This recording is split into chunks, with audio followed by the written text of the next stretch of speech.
So anybody remembered anything from this discussion on Monday?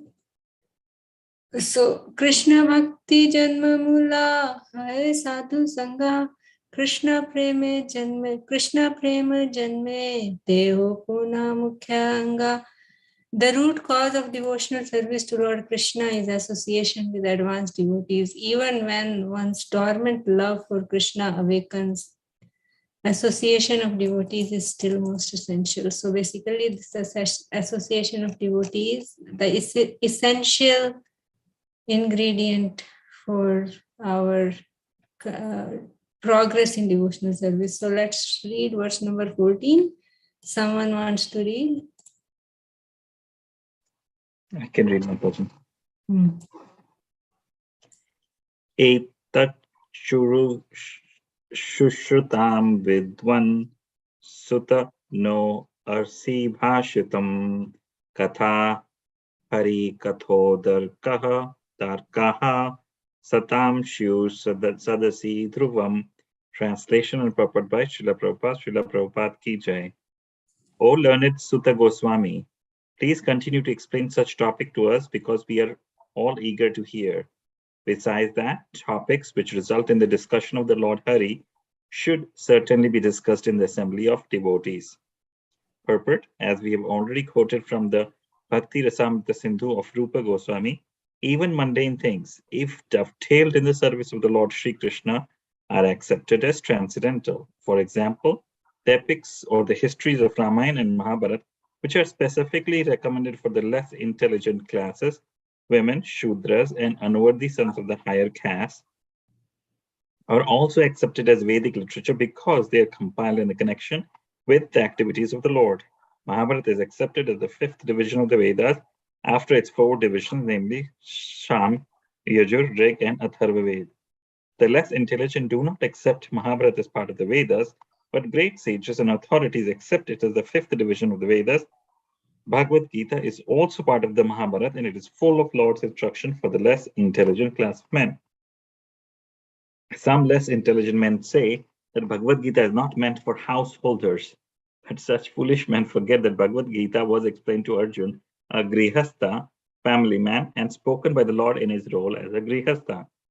So Bhagavad Gita, although containing the high philosophy of the Vedic wisdom, is for the beginners in the transcendental science, and Srimad Bhagavatam is for graduates and postgraduates in the transcendental science. Therefore, literatures like Mahabharata, the Puranas, and similar other literatures which are full of the pastimes of the Lord are all transcendental literatures, and they should be discussed with full confidence in the society of great devotees. The difficulty is that such literatures, when discussed by professional men, appear to be mundane literature like histories or epics, because there are so many historical facts and figures. It is said here, therefore, that such literature should be discussed in the assembly of devotees. Unless they are discussed by devotees, such literatures cannot be relished by the higher class of men. So the conclusion is that the Lord is not impersonal in the ultimate issue. He is the supreme person, and he has different activities. He is the leader of all living entities, and he descends at his will and by his personal energy to reclaim the fallen souls. Thus, he plays exactly like the social, political, or religious leaders. Because such roles ultimately culminate in the discussion of topics of the Lord, all such preliminary topics are also transcendental. That is the way of spiritualizing the civic amenities of human society. Men have inclinations for studying history and many other mundane literatures, stories, fiction, dramas, the magazines, newspapers, etc. So let them to be dovetailed with the transcendental service of the Lord, and all of them will turn to the topics relished by all devotees. The propaganda that Lord is impersonal, that he has no activity, and that he is a dumb stone without any name and form, has encouraged people to become godless, faithless demons, and the more they deviate from the transcendental activities of the Lord, the more they become accustomed to mundane activities that only clear their path to hell instead of return them home back to Godhead.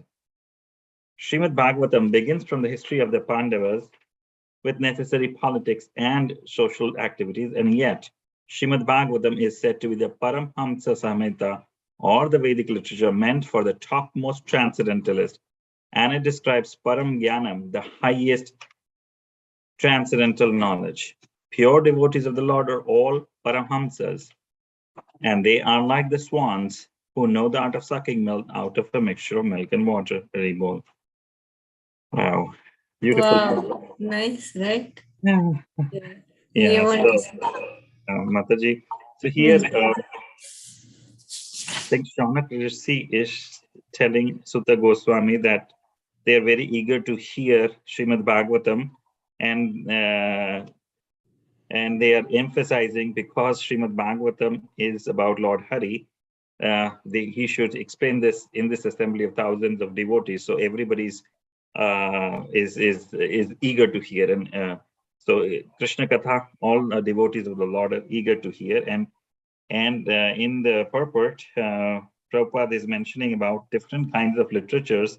If they are spoken by keeping Krishna in the center, then it becomes transcendental. So even Mahabharata, which is considered to be the low class for people, like for the Shudras and the women and others, but since it contains Bhagavad Gita, which is the instructions of the Lord, and if we are discussing the instructions of the Lord, that is transcendental, right? It is the Bhagavad Gita is the highest philosophy of the Vedic wisdom. And then Prabhupada mentions that Bhagavad Gita is for the undergraduates, Srimad Bhagavatam is for the graduates and the postgraduates, and I've heard that PhD is Chaitanya Charitamrita. And then Prabhupada in this is debunking the theory of impersonalists. So people are becoming impersonalists, and they don't because they're becoming impersonalists, they're moving away from the God concept.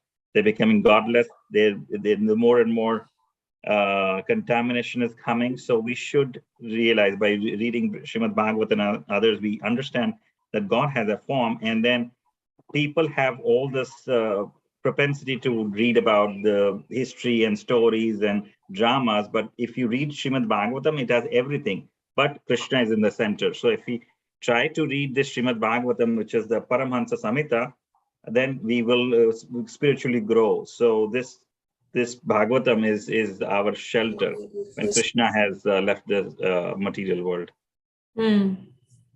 Yes, we heard that in chapter 3, right? First canto, that how the religious principles, where will they reside? They are in the Bhagavatam. Bhagavatam is like the moon. Krishna, the son of Krishna, has set, and then Bhagavatam as the moon has arisen, right?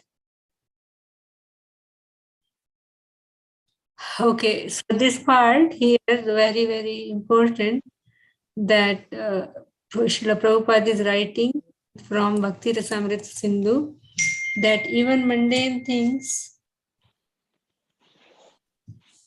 if dovetailed in the service of Lord Shri Krishna, are accepted as transcendental.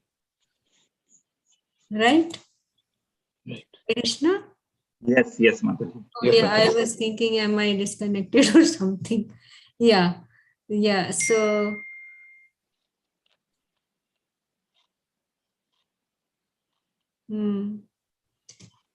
yeah, so actually yesterday was, or on Tuesday, Tuesday it was a class. Yesterday was Tuesday, right? So on Bhakti Sangha Japa, our Radhika Dadar Prabhu gave a very wonderful class, and there he was quoting a story from Bhaktamal. I don't know, there is a book where I have to find out more about it, but it has some stories. So he was speaking about like how two little girls, they got attracted to Shaligram Shila. One sadhu was visiting, and one is the daughter of the king, and one is the daughter of the zamindar. So those two are friends, and they got attracted to his Shaligram Shila, and then the sadhu is to go back from there, and then he is going to take his Shilas also. So these girls, they just said that we want our own Shilas. Either you give your Shilas or give us some other Shilas that to that sadhu. the girls are asking, and they are just asking their parents that we are not going to eat anything, drink anything unless we get the Shilas. They got so attached to the Shilas, like they saw that sadhu worshipping the Shila, how he paints them, how he worships them, how he bathes them and all, how he offers everything to them. So these girls, they got very attached and they were just stubborn and really wanted to have. So the sadhu said that they are little girls, like they don't know anything, they are innocent. So how can they have Shilas? So, but the king and the zamindar said that they are not going to leave me alone. Um, yeah. So, so what did this sadhu said? Sadhu said, okay, I'm going to take a bath in the river and then I will come back and tell what to do. So then when he was in the taking bath in the river, he is thinking about this matter and somehow he was inspired to just pick up two stones, like two any stones from the river. And then he takes those and he tells them that these are the Shilas, actually, that Krishna sent these Shilas for you because you just wanted so much the Shilas. So he gives them and then he tells then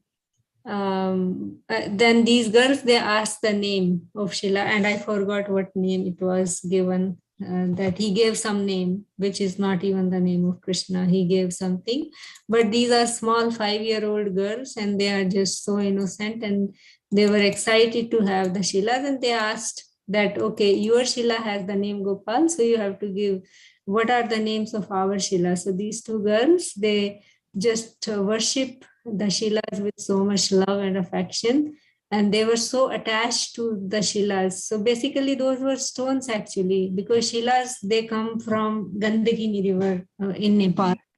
But somehow that is what they are worshipping, those stones with so much faith and love and affection. And then long story short, I mean, it was a long story, but I'm shortening it. So this somehow the zamindar daughter, the father's brother was envious of his brother. This girl whose father it was, the brother of her father was envious of him. So he actually made a plan and he sent the gundas to steal everything from their home. And then what happens is the Sheila also went there, means was taken. And somehow the father understood that it was done by my brother. So because this girl now is asking, where is my Sheila? I don't want to live without my Sheila. So then the father thinks that, okay, this my brother is not going to listen to me, but he is actually soft-hearted for my daughter. So he tells his daughter that, this your uncle, he has done something like that. You go to his home and tell him that, give me my Sheila, uncle. So she goes and she asks the uncle that you give me my Sheila. Then uncle says, I don't know anything, even though he knows he stole everything from their home. But actually he didn't know about the Sheila because it was in a box, so he didn't know. So he says that I didn't do anything, I don't have anything.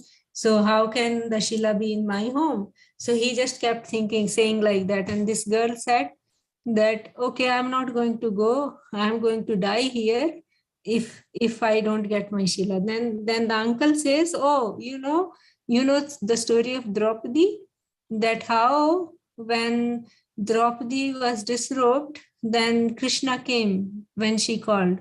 So if Krishna is here, then he will come. You call out to Krishna. If Krishna is here, if your Sheila is here, he will come. So then what this girl does, she says, oh, whatever the name was, I forgot the name, my memory is so bad. So this girl says, I have not eaten anything without offering it to you, to that Sheila's name. She calls him by the name. And she thinks it's the name of Krishna actually, but I mean, we never heard of that name. And then she just cries and cries and cries and calls out and out and out.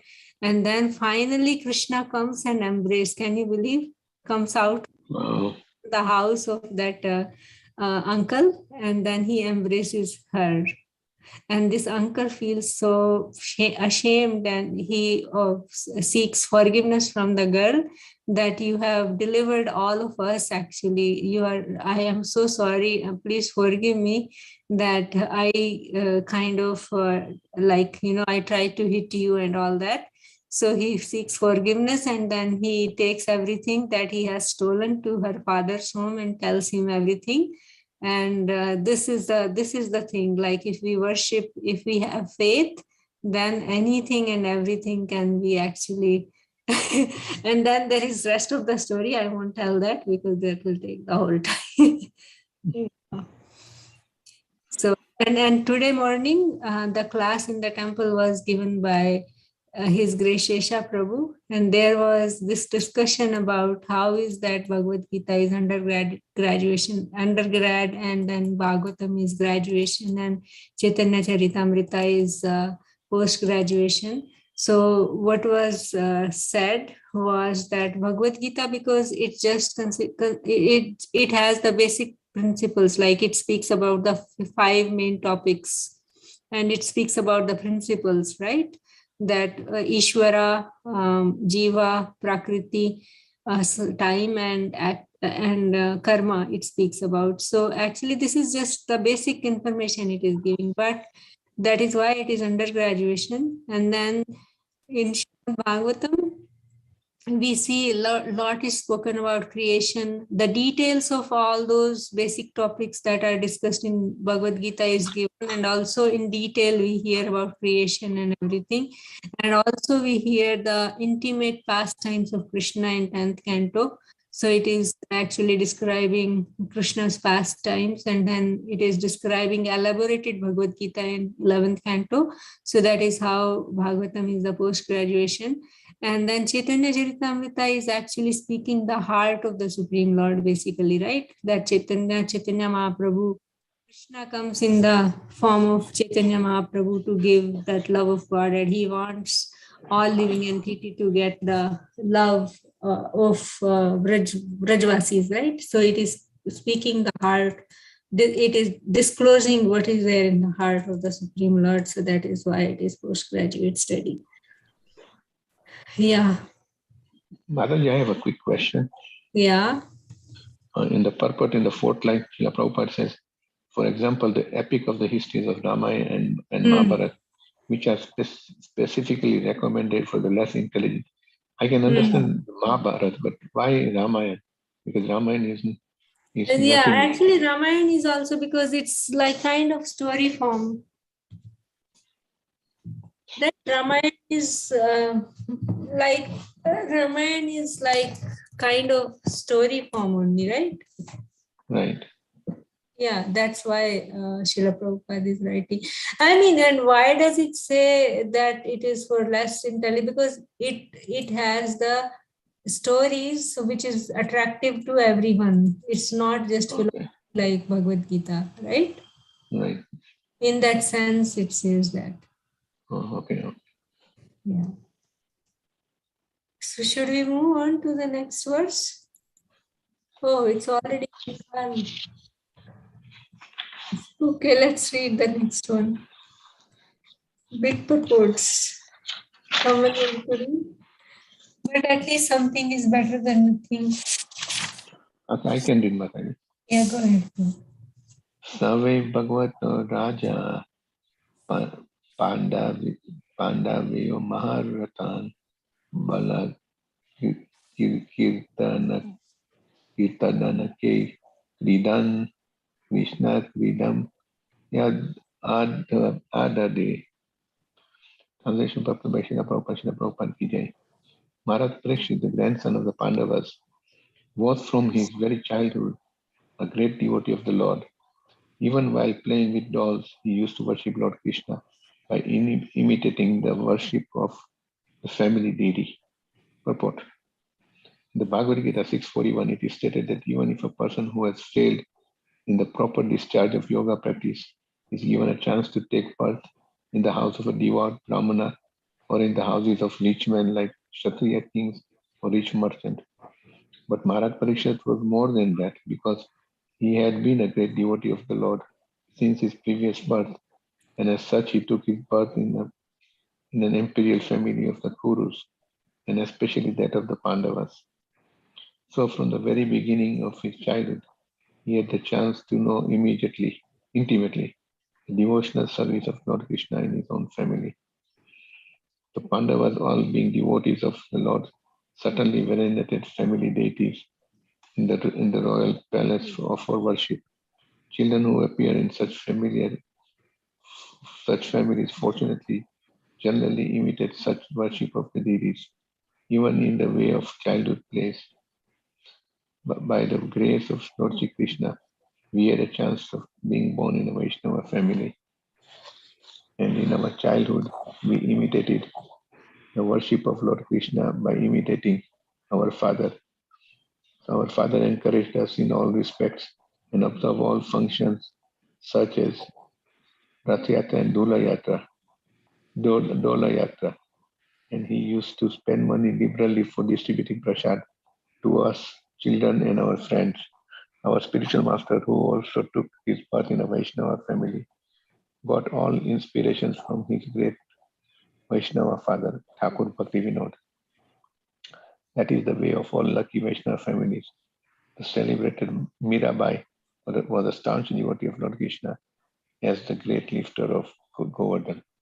Mataji, can we discuss this before we go to the next one? A minute, yeah. The father encourages. Which one? Right. Which part? Yes, Prabhu. Yes, Something?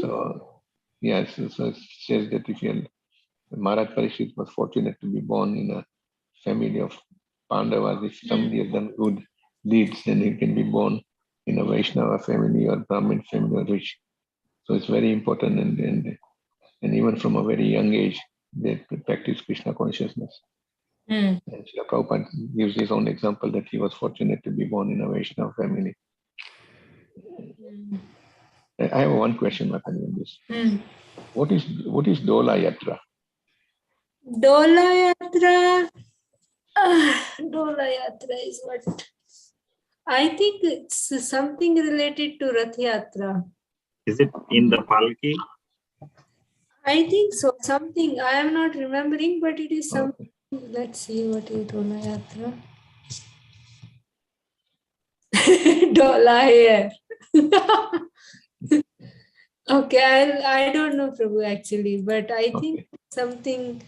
Because in India there are always those, those jhanki कहते हैं ना in Hindi, jhanki निकालना Yes. on the trucks, and like on ruts and all, tangas and all, something they keep doing. So I think it's related to that, bringing the deities out and Okay. I think. Okay.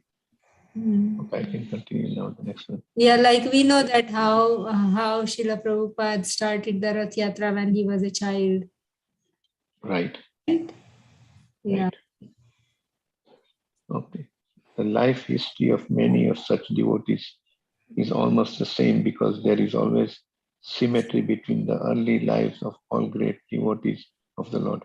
According to Srila Jiva Goswami, Maharaj Parikshit must have heard about the childhood pastimes of Lord Krishna at Vrindavan, for he used to imitate the pastimes with his young playmates. According to Sridhar Swami, Maharaj Parikshit used to imitate the worship of the family deity by elderly members. Srila Vishwanath Chakravarti has also confirmed the viewpoint of Sri Jiva Goswami. So accepting either of them, Maharaj Parikshit was naturally inclined to Lord Krishna from his very childhood. He might have imitated either of the above mentioned activities, and all of them established his great devotion from his very childhood, a symptom of a Mahabhagavata. Such Mahabhagavatas are called Nitya Siddhas, or souls liberated from birth. But there are also others who may not be liberated from birth, but who develop a tendency for devotional service by association, and they are called sadhana siddhas. There is no difference between the two in the ultimate issue. And so the conclusion is that everyone can become a sadhana, a devotee of the Lord. simply by association with pure devotees. The concrete example is our great spiritual master, Sri Narada Muni. In his previous life, he was simply a boy of a maid servant, but through association with great devotees, he became a devotee of the Lord, of his own account, of his own standard, unique in the history of devotional service. Haribo. Yes, Prabhu. You want to say something? Again, Prabhupada stresses that by associating with devotees, even a person who was not born in a devotee family or doesn't have devotional service from the childhood, that person will become Siddha Sadhas if he associates with devotees. And then, of course, some devotees are Nitya Sadhas. They're born as a devotee, and like Maharaj Parikshit was a Nitya Siddha. Yeah, but I felt like the last part of the purport was just such an encouragement that it's not that it's impossible for sadhanas. So basically, we have to have faith in the process, and we need to continue taking action and under the guidance of a bona fide spiritual master.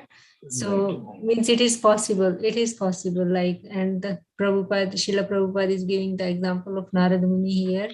So actually, like in that story that our glorious His Grace Adi Gadadhar Prabhu keeps telling so many stories.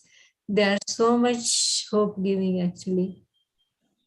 So much hope giving. Just we have to have faith. And yesterday night it was the Srimad Bhagavatam discussion 8:30, right? That so in the end, oh my God, he kept speaking until 10:15 just because somebody asked a question about Vaishnava Parad and fault finding and criticizing that part, and he was just super heavy. I think if you all get a chance, should hear that part, especially the last part that he was answering someone's question. So I mean that's really important. So basically he was saying that the two things that harms our devotional life, that makes us struggle, is that our weakness in our sadhana, and second thing is criticizing devotees. So these two things have to be fixed, then we can keep smoothly going on, making progress in spiritual life, right? Keeping our sadhana strong, no compromise, and no criticism or fault finding of Vaishnavas. Not only Vaishnavas, but everybody actually. Yeah.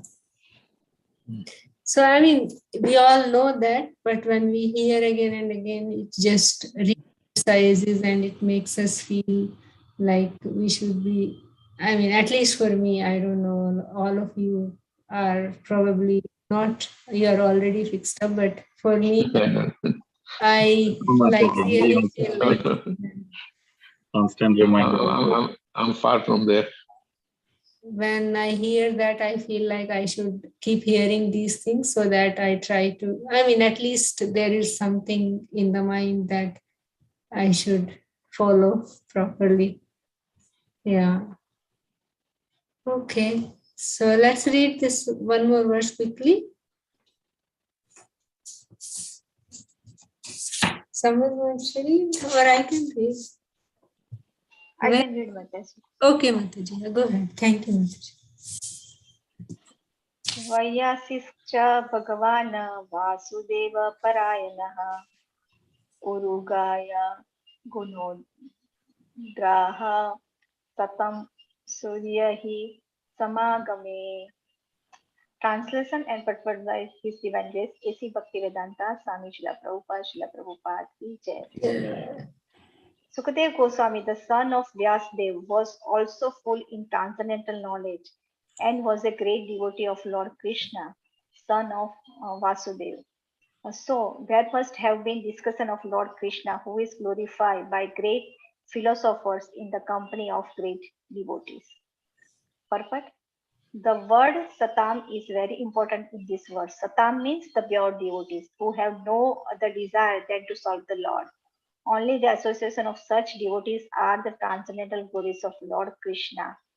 Properly discussed, it is said by the Lord that his topics are full of spiritual significance. And once one properly hears about him in the association of the Satam, certainly one senses the great potency and so automatically attains to the devotional stage of life. As already described, Maharaj Pariksit was a great devotee of the Lord from his very birth, and so was Sukhdev Goswami. Both of them were on the same level. Although it appeared that Maharaj Pariksit was a great king, accustomed to royal facilities, whereas Sukhdev Goswami was a typical renouncer of the world, so much so that he did not even put a cloth on his body.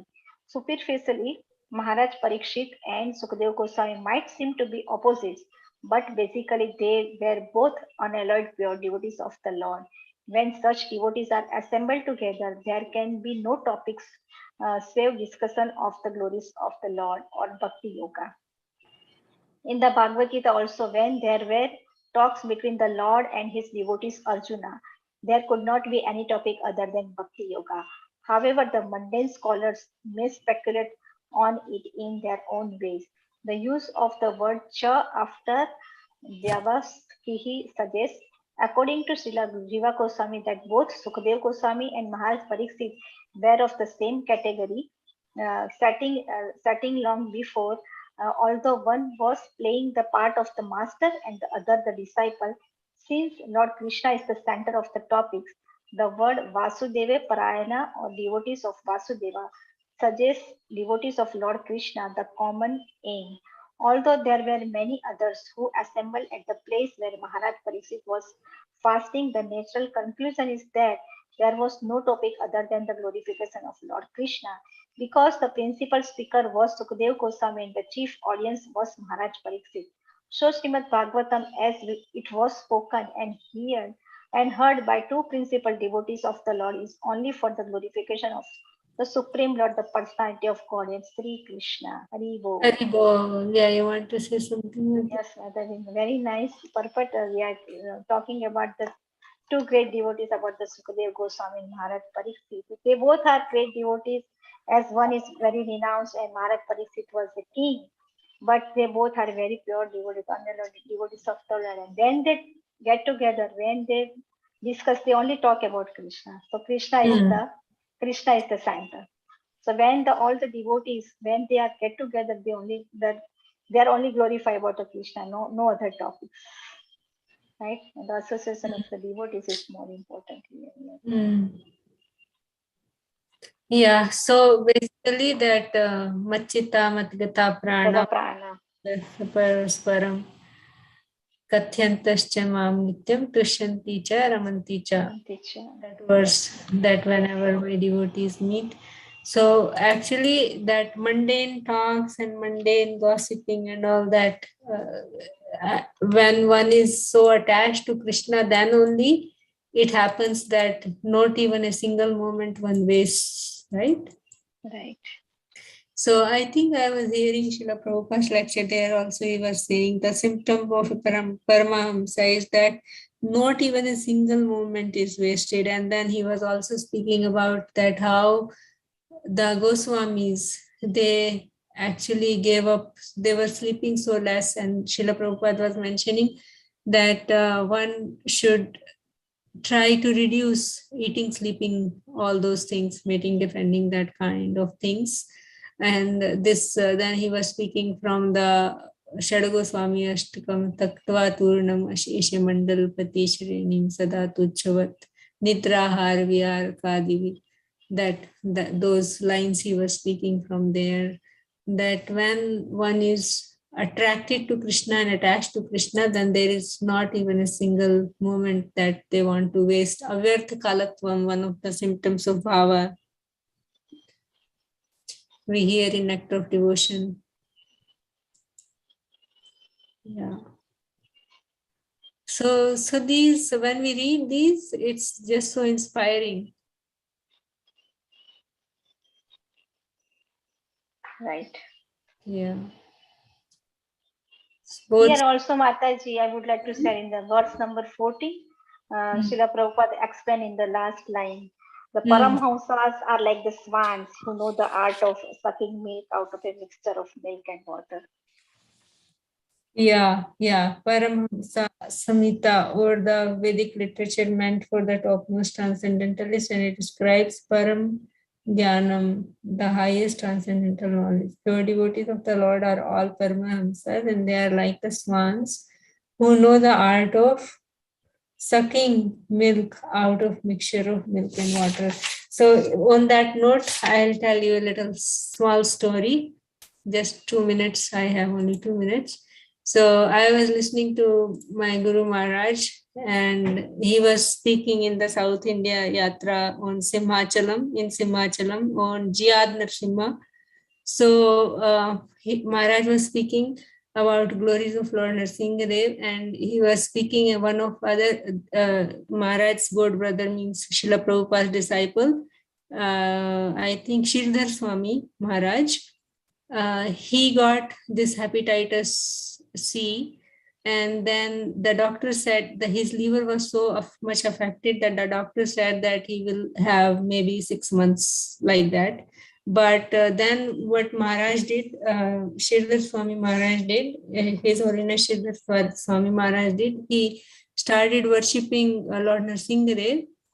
And then Maharaj's lifespan, nothing happened to him, and he was fine. And then he continued worshipping Lord Nrsimhadev, and then Maharaj thought that I will do some service for Srila Prabhupada. As long as I am alive, I want to do some service for Srila Prabhupada. So he was doing some service for this Mayapur, something like in the Vedic temple of Vedic planetarium, something he was doing. So then one day in his car, his deity of Lord Nrsimhadev was in the trunk, and somebody broke into the car and took the deity, stole the deity of Lord Nrsimhadev. And then Maharaj returned to New York, and he was telling my Guru Maharaj that this is what had happened. And then my Guru Maharaj said that, what, we don't know what is going to happen to that person who stole the deity of Lord Nrsimhadev. So Srila Sridhar Swami Maharaj says that, Nrsimhadev is very amazing, and definitely something good will come to this person who stole the deity. So that's the heart of a Vaishnava. Wow.